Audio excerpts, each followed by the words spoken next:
Hey everybody, welcome to the video. It's Wednesday, August 4th, and we're breaking down this 11-game main slate that we have over on DraftKings today, and we finally have a good pitching slate. I feel like for the past week or so now, I've been saying, well, it's another mediocre pitching slate with a couple of okay options and decent matchups, but we're probably going to have to win this slate with the bats. Now, while there is some really good offenses to pick from today, we also have some really good pitchers to talk about as well. I mean, just take a glance over in the top left-hand corner of your screen. We got guys like Giolito, Gausman, Ohtani, Scherzer, and Eduardo Rodriguez, and even on the early slate, we have Castillo and Freddie Peralta to choose from, so it's going to be a pretty fun one today. I'm definitely looking forward to breaking it down. And if you do find this video helpful in any way possible, please leave a like, subscribe to the channel if you haven't yet already, and if you want to take it one step further and help support the channel over on Patreon, become an official Patreon member. Link is down below in the description for that, right beside the orange bubble. You can't miss it. But you get access to a lot of extra content. I do update everything throughout the day, including my entire spreadsheet here, not just a few players that I have listed, my cheat sheet, my top stacks tool, all the data sheets here, the Discord community, my projections, my own optimizer, which if you do sign up for the optimizer, you get access to each and every single sport there, which includes golf, MMA, NFL, and pretty much any single sport you can think of. I think even Olympic basketball is on there, so I think it's a pretty good deal if you do want to check that out. And last but not least, this video is sponsored by Prize Picks. I'm sure most of you know what it is by now, but if you don't, it's daily fantasy sports simplified, just you versus the projections. There's no sharks, 150 max contests, or salary cap restrictions, or anything like that. Just you versus the props that they offer each and every single day. And if you look hard enough, you can find some pretty soft lines to take advantage of. And if you're a new signee over on Prize Picks, you can get a free money bonus up to $100. It's an instant deposit match up to $100. If you deposit $100, you get $100 for free. So why not take advantage of that awesome deal when you use code CPEN and tell them I sent you. But I think that's it for the plugs for the most part. So without further ado, let's dive into today's video. And as per usual, we'll start with the pitchers, then move on to the bats. And I do apologize for not having any cheap or mid-range pitchers here, but I was playing out with projections, my optimizers, and just dummy lineups, and everything's pointing to me double spending it for a pitcher today. There's plenty of value bats to make it work, so that's my plan today. If you want to go a different route, you certainly can, but I'm not overly in love with any of the pitchers down below, like Eduardo Rodriguez or anything like that. Like Carlos Carrasco, I know he was decent in his first start, but we can't really expect him to go super deep into the game, even though it's an amazing matchup versus Miami, but he'll probably be capped around like 60-some or maybe lower 70 pitches, so it's kind of hard to want to roster him at that price point. But anyway, we'll start top here with the most expensive pitcher on the slate. It's Lucas Giolito, $10,600, and he draws a pretty soft matchup here versus the Royals. His teammate last night just ended up carving these guys up for 11 strikeouts, had 37 fantasy points because he got the win. And while I don't think Lucas Giolito is going to exactly replicate that, he could have a decently similar game. He has a 3.3 implied team total against him. He's a pretty heavy favorite, 69% chance for the win, and a 7.5 K prop. And if we're looking at his numbers this season, I wouldn't say they've been like super elite, but they've been pretty strong. A 28.5% K rate, 3.8 xFIP.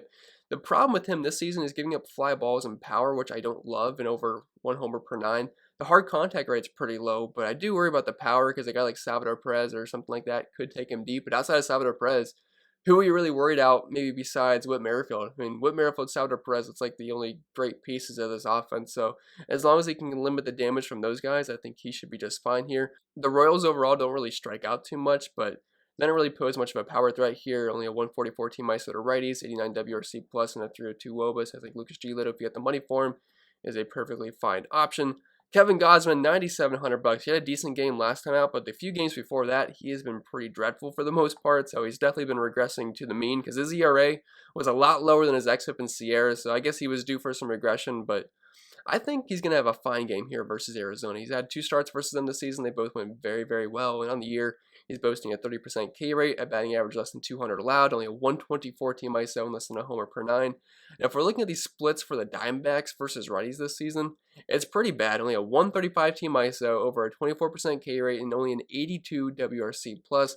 I don't love pitching in Arizona, but I think Kevin Gausman, at his price point, is a fine tournament option today. I just don't love the recent form, so maybe that's why I'm leaning towards him more so in tournaments, because I can get a guy like Max Scherzer for $600 less, and I obviously trust him more. I know the matchup's a little bit tougher versus Houston, but still, it's Max Scherzer at $9,100. But I think Gausman is an interesting tournament play today, and only a 3.68 implied team total against him, and a very heavy favorite as well, as he has a 62% chance for a win tonight. And Shohei Ohtani, $9,500. He's always a bit of a wild card option, but every single time he is pitching, I pretty much always put him on the sheet here because outside of like 2 games this season, he has been excellent for DFS purposes. He boasts a high K rate, He's limited the walks recently because I remember at the beginning of the season, his walk rate was close to 30%. It's now down to under 11. Obviously, that's still a little bit high, and it always gives me the willies rostering a pitcher that walks a lot of guys because that can easily turn into runs in a hurry. But he's been really good this season. I mean, if you just look at the game log, I hate, wanting to roster someone just looking at a game log, but besides, I think a game versus Oakland in that Yankees game, the guy's been very, very good all season long for DFS purposes. I realize the price is getting up there, but this is a very soft matchup versus Texas, especially ever since they got rid of Joey Gallo. I mean, who are you really scared of in this lineup? I know Adolis Garcia has shown some power upside this season, but outside of him, I mean, this is a very bad lineup. And on the season, 30.1% K rate, xFIP at 3.5, good ERA at 3.04. Obviously, you can throw the ball hard, only a 120 ISO given up, a lean to the ground balls, and less than a homer allowed per 9. Now, if we're looking at the Rangers splits versus righties this season, only an 86 WRC plus, 294 WOBA, and close to a 25% K rate. And keep in mind, all those numbers do include Joey Gallo, which I realize he hasn't been the best hitter this season, but he poses a ton of power. So when you take him out of the lineup, definitely hurts everything overall. I realize Ohtani's a bit expensive here, but less than a 3.5 implied team total against him. And he's a pretty heavy favorite as well. Then Max Scherzer, $9,100. He draws a pretty tough matchup here versus Houston, but he's going to make his first start as an LA Dodger, and he is too cheap in my opinion. $9,100 for a guy like Max Scherzer makes absolutely no sense to me. I realize the matchup's pretty tough here, but the same can be said for Houston, where they get a tough matchup versus Max Scherzer, and I just feel like he'll probably end up being, I'm assuming he's going to be the highest owned pitcher on the slate here. Everyone likes playing the new guy in a new team, and it's Max Scherzer, and he's too cheap. Like there's no reason he shouldn't be right around where Lucas Giolito is priced, and the fact that he's not, he's $1,500 cheaper than Giolito, and he has been awesome pretty much all season long, only a 3.5 implied team total against him. Pretty heavy favorite, 8K prop, and he's got about a 35% K rate in the season, 34.3, 301 Sierra. Doesn't really walk too many guys. Gives up a little bit of pop and fly balls. We don't know that for Max Scherzer, and Houston is a pretty tough matchup here, but at this price point, it's going to be pretty hard to fade a guy like Mad Max, so liking him in all formats quite a bit today. Then we have Erod, $9,000, only $100 cheaper than Max Scherzer. So obviously, if you have to pick between the two, I'm going to side with Max Scherzer here. But Erod definitely gets the softer matchup of the two. I know Detroit's been hitting the ball well recently, but Erod's a guy that's been getting extremely unlucky this season. Like his ERA is terrible at 5.6, but his xFIP and Sierra are over 2 runs lower at 3.31 and 3.5 here. A really solid 28% K, which isn't too far off of Lucas Giolito, and he's, like I said, $1,600 cheaper. The only problem with him this season has been giving up some power with over a 200 ISO given up, but Detroit's a team that will strike out quite a bit versus left-handed pitching this season, over 27% of the time, and only a 149 team ISO and a 95 WRC plus. So if you want a good tournament option today, I think Erod does make some sense, and he should be able to go the 5+ innings to pick up the win today. I think Boston lefties make for a halfway decent stack versus Casey Mize tonight in the Detroit bullpen, so I think all these guys should be like easy picks for the win tonight, and those 4-point bonuses can always go a long way. So I think that'll be pretty much it for the pitching for the most part. I realize all these guys are expensive, but like I said, there's plenty of value bets to make it work today, so I think we'll move right over to the bets. And like we've been doing all week, we're going to talk about these guys as stacks rather than individual bets and go position by position. If you want the position by position breakdown, all that stuff, I do put it on a cheat sheet right here. I do this every single day around 5 p.m. Core plays, top stacks, and all that fun stuff. Just puts everything all in one place. Yeah, we'll start with our top stack of the night. And for me, it's going to be the Colorado Rockies here versus Alec Mills. I liked the Rockies last night. I know I didn't feature them in the video, but I like them as a more of a mini stack and a couple one-offs. Although I guess I should have liked them as a full stack because these guys, I mean, they scored what? Couple touchdowns there. I want to say they ended up with 13 or 14 runs, but you definitely wanted some Rockies in your lineups last night, and I think these guys are in another pretty good spot here versus Alec Mills. He's a low strikeout pitcher, below 20% this season. Well, I don't think he's the worst pitcher in the world. It's still Coors Field. The Rockies have the highest implied team total on the slate, and it's definitely going to be some pretty good hitting conditions tonight. Looks like it's going to be close to 85, 90 degrees in Denver, so definitely going to be some prime hitting weather, especially with the elevation there, so you can sign me up for both sides of this game. Big fan of the Rockies and the Cubs tonight. But this isn't a very expensive stack. I'm not a big fan of the Rockies overall because they're just not a great offense, but when they're in a good spot, I'll be willing to play them in Coors. Raimel Tapia, lefty and righty matchup here. Brendan Rodgers just hitting in a good spot, and he's decently cheap. Charlie Blackmon, I'll assume he's going to be pretty popular tonight. Trevor Story's always going to be a popular option in Coors Field. He's the one really good bat in that lineup, and outside of him, it gets pretty gross for Ryan McMahon. He's shown pop versus righties this year, and then CJ Cron, I prefer him versus lefties, but you could obviously use him if you're just doing a full-on stack here. And Sam Hilliard, he's just a dirt cheap option, lefty on righty matchup, and if you need a cheap outfielder today, I think Hilliard is fine. I believe he went deep last night as well. He's only $2,400 in Coors Field. Not an exciting lineup here, just name-wise, but if you're just looking for good park to hit in, good hitting conditions, and a decent matchup versus Alec Mills, Colorado Rockies makes sense, and I assume they'll be very popular tonight because of the high implied team total and what they did last night. Then going to the other Coors team here, we have the Chicago Cubs on the road. They didn't have quite the game that the Rockies had last night, but they still ended up scoring 6 runs, which for baseball is pretty solid. Now, they draw a matchup here versus John Gray, who I actually don't think is the worst pitcher in the world, because he's actually had some solid games this season. His numbers aren't overall that bad. Like, if we're looking at his overall splits this season, you don't really want to pick on John Gray too much. I mean, he's got a 3.6 ERA, a 4.2 xFIP. The strikeout rate's not great at 21%, does walk quite a few guys, close to a double-digit walk rate, only a 168 ISO given up with a 51% ground ball rate. But it's still Coors Field, and the Cubs, they got a couple guys that can hit righties pretty well. Rafael Ortega, he is just dirt cheap at $2,500, and it's mainly just because of the price points. Here's why I mentioned in the Cubs. If they were all like $4,000 to $5,000, I probably wouldn't be super interested here. They have a team total below 5, but when you give me Ortega, a guy that's been hitting the ball really well, below $3,000 leading off, I'm obviously going to have some interest for cash game purposes. Wilson Contreras, I prefer him versus lefties, but obviously he's got a ton of power, close to a 200 ISO this season. Ian Happ has some okay splits versus righties this year, and he's still really cheap, batting in a good spot in the order at only $3,500. Patrick Wisdom, he's only the second most expensive player here at $4,300, but he's got close to a 300 ISO versus righties this season. Will strike out a little bit, but I like the power upside. Batting cleanup in Coors Field. David Bodie, you can play him at second base or third base. He's only $2,600, just dirt cheap. Like, this is a very cheap stack for being in Coors Field, so I could see quite a few guys being popular here. Don't love the matchup versus John Gray, but if they can get the John Gray early on, the Rockies bullpen is one of the absolute worst in the entire league, so it'd get even better here for the Cubs. So I know the team total isn't super high here. It's below 5 as of right now, but it's the best place to hit in all of baseball. They're on the road to get those guaranteed nothing at bats, and this is not a very expensive stack whatsoever for being in Coors Field, so it's mainly a price thing for me for the Chicago Cubs tonight. Opposite of the Chicago Cubs, where they were a value stack, we have an expensive stack here with the Toronto Blue Jays, where half the lineup is over $5,000. So if you are double spending for pitcher today, the Blue Jays might be a little bit hard to get to, but you could make a mini stack here and kind of pair them up with a cheaper stack tonight, like the Chicago Cubs. But I like all these guys quite a bit here. They have a team total just shy of 6, although I could see that climbing as the day progresses. They get a good matchup here versus JC Mejia, where you could use righties or lefties against him. He's just not that great of a pitcher. They're playing at home in the Rogers Center, and all these guys have had amazing splits all season long. George Springer, Vlad, Marcus Semien, Bo Bichette, Teoscar Hernandez. Corey Dickerson, newer addition to the lineup here. He got traded. I know a couple people probably didn't even know, or maybe not more than a couple people, didn't even know he was on the Blue Jays. He was on Miami, but he got shipped off to Toronto. Hasn't really played, although he was in the lineup yesterday. He's only $3,400 if you're looking for a cheap lefty on ready matchup there.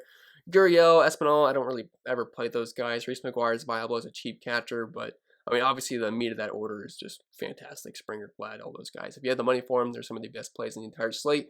But at their price points, if you can't get there in cash games, I totally understand that. I don't think people are probably going to play those guys in cash games anyway. I assume most of the ownership is going to go to the Yankees and that Coors Field game tonight. Plus, there's a couple of other decent options to look at just as one-offs, but we probably won't feature them in this video. But Toronto Blue Jays obviously in a fantastic spot here. I mean, if you're looking at all these guys' splits this season, Springer's got a 263 ISO, Vlad's got a 341, Simeon's got a 252, Bichette at 185, Teoscar Hernandez above 200. I mean, this lineup just absolutely rakes. Like, just looking at rankings here, they have the best batting average. I mean, their numbers have been fantastic all season long. So if you got the money for the Blue Jays, they're obviously in a pretty good spot tonight versus Mejia. Then dropping down to the Yankees here, if you're willing to give them a second chance after they blew it versus Jorge Lopez on Monday night, where they got no hit for like 6.5 innings, it certainly worked out in your favor, as they were one of the best stacks in the entire slate last night, scoring around 13 runs. Aaron Judge went deep, so did Giancarlo Stanton. Anthony Rizzo had a solid game, and some other guys did as well. And they draw another really good spot here versus Matt Harvey. Now, I will air some caution. Matt Harvey has been decent the past 3 games, scoring 24, 24, and 18.5 fantasy points, but let's not forget, let's not be too recency biased here, where the past couple of years now, Matt Harvey has been one of the worst pitchers in baseball. I'm not going to let a couple games recently just dictate my view on Matt Harvey. Yes, I realize in baseball sometimes recent form is going to be pretty important, but he is still not a great pitcher, and this is one of the toughest lineups you could ever face. I mean, Gio LeMahieu, good contact hitter, poses much of a power threat here, but Joey Gallo, this is one of the top home run calls in the entire slate. Matt Harvey has been awful versus left-handed bats for quite a couple seasons now, so Joey Gallo with the power that he has versus righties, if you got the money for him, I mean, this is pretty much the top home run call in the entire slate. Aaron Judge, Anthony Rizzo, Giancarlo Stanton, Gary Sanchez, all these guys are in play here. The entire Yankees lineup is in play, and they're a little bit cheaper than the Blue Jays, so if you can't quite afford the Blue Jays on today's slate, then the Yankees make plenty of sense here. I prefer the lefties like Joey Gallo and Anthony Rizzo, because Matt Harvey's kind of annoying with his ground ball right to righties, but you can stack the entire lineup here, and if you're stacking Yankees, You're probably assuming that Harvey won't last too long anyway, so they'll get to the bullpen and they'll see some lefties or righties, whoever else they throw at them.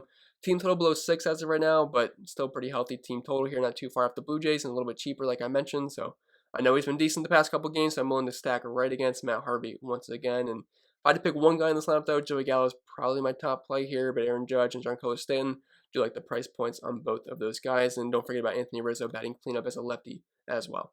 And there's one more stack I wanted to talk about tonight, and it's the Atlanta Braves here versus J-Happ, who was recently traded to the St. Louis Cardinals, which is one of the weirdest trades I've seen, where there was like a John Lester deal mixed in. It was a really weird trade, I mean, for some really mediocre pitchers, but the Braves draw a pretty good spot here. I'm kind of confused why their team total is only 4.58, because Happ is a guy that I've picked on pretty much all season long. Like, even the Detroit Tigers tee off versus J-Happ, so I'm kind of confused why their team total is this low. I realize they're not hitting at home in Atlanta, which it's been hot and muggy there, which has been prime hitting conditions, but there's quite a few guys on this team that do hit left-handed pitching pretty well, and I don't think it really matters because J-Happ's just a terrible pitcher, so I think anybody can hit well versus them, and the Cardinals bullpen's one of the worst in the entire league, so this is a great spot for the Braves, and they're going to go if they're going to go low owned here, I definitely like trying to be over the field, because, I mean, looking at half splits this season, ERA close to 7 over a 5 xFIP, only a 17% K rate, giving up a 186 ISO. And if we're looking at a split specifically versus righties, I mean, he has been trashed with a 7 ERA, 5.5 xFIP, 275 ISO, giving up 2.2 homers per 9 and over a 35% hard contact rate.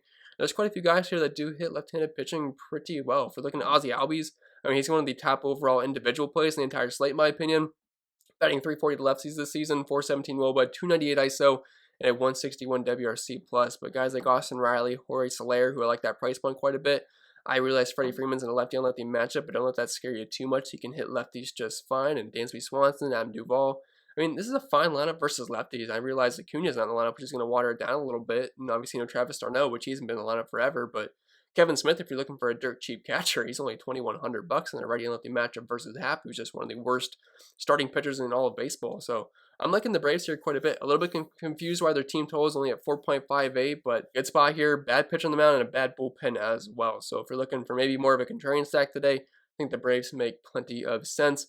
But with that being said, I think that'll be pretty much it for the video. So I hope it was helpful, and if it was, make sure to leave a like, subscribe to the channel if you haven't already. If you want to support the channel over on Patreon, get access into my entire spreadsheet here and optimize ownership projections in my Discord community and access to pretty much all sports. Link is down below in the description for that. And don't forget, this video was sponsored by Prize Picks. It's just you versus the projections and the props that they offer each and every single day. And if you look hard enough, some pretty soft lines to take advantage of. And as of right now, if you use code CPEN, you can get a free money bonus up to $100. It's an instant deposit match up to $100. It's free money. Why not use it to your advantage? And again, that is code CPEN over at prizepicks.com, or you can use a link down below. But I think that's pretty much going to be it. I will stop rambling, and I'll see you guys on Thursday for the next video.